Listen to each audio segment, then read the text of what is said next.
हा अपघात पाहून तुमच्या अंगावर काटा आला असेल.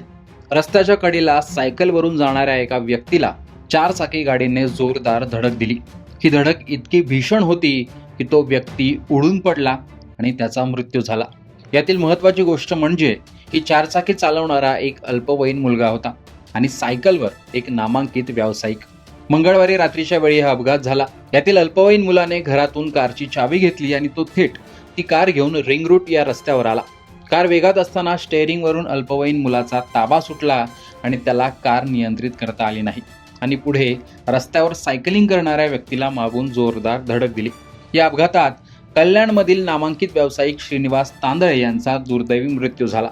या प्रकरणात खडकपाडा पोलिसांनी कार जप्त केली असून त्या कार चालक 17 वर्षीय मुलाला ताब्यात घेतले आणि त्या मुलाच्या आईवर, जिच्या नावावर ही कार आहे, तिच्यावरही गुन्हा दाखल करण्यात आलेला आहे.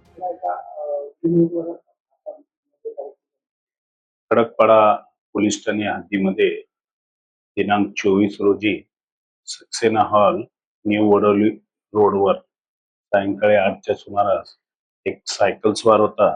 त्याचे नाव श्रीनिवास तांदळे होते. तो सायकलवर एक्सरसाइज करत असताना एक विधी संघर्षित बालकाने त्याच्या ताब्यातील कार भरधाव वेगाने चालवून त्या गाडीला धडक दिला व त्याचा मृत्यूस कारणीभूत झाला म्हणून गुन्हा दाखल आहे. त्या विधी संघर्षित बालकाचे वय 16 वर्ष 8 महिने आहे. तो खडकपाडा पोलिसांच्या हद्दीमध्येच राहतो, वसंत व्हॅलीच्या इथे. त्याला काल आम्ही बाल न्यायालयाकडे पाठवलेलं आहे. जे जखमी होते ते मयत झालेले आहे व अपघातामधील जी कार होती ते जप्त केलेली आहे. विधी संघर्षित बालक हा मद्यप्राशन केला होता किंवा कसे याची वैद्यकीय तपासणी केलेली आहे.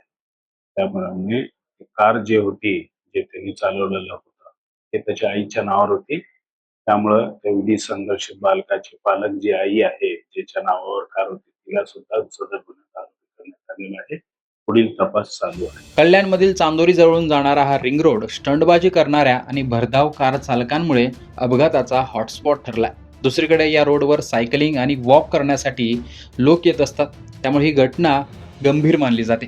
याबाबत कल्याणमधील सायकलिंग ग्रुपचे सदस्य यांचं म्हणणं आहे की ज्या रस्त्यावर अपघात झाला आहे तो रस्ता बॅरिगेटिंग करण्यात आलेला होता. मात्र काही दिवसांपासूनच त्या ठिकाणी लावण्यात आलेले बॅरिगेट्स हटवण्यात आले आणि त्यामुळेच असे स्टंटबाजी करणारे कार चालक पुन्हा इथे येऊ लागलेत. तर यावर वचक न ठेवणाऱ्या पोलिसांची ही चूक आहे की अल्पवयीन मुलाला कार चालवू देणाऱ्या पालकाची चूक आहे आणि त्या मुलाचीही चूक आहे असंही आता म्हटलं जाते. एकूणच हा प्रकार गंभीर मानला जातो. या प्रकरणात आता पुढे काय कारवाई होते, त्या अल्पवयीन मुलाच्या आईवर काय कारवाई होते ते पाहणं महत्त्वाचं असणार आहे. मात्र ही भीषण घटना दुर्दैवी मानली जाते. या घटनेविषयी तुमचं मत कमेंट बॉक्समध्ये सांगा. लोकसत्ताला फॉलो आणि सबस्क्राईब देखील करा.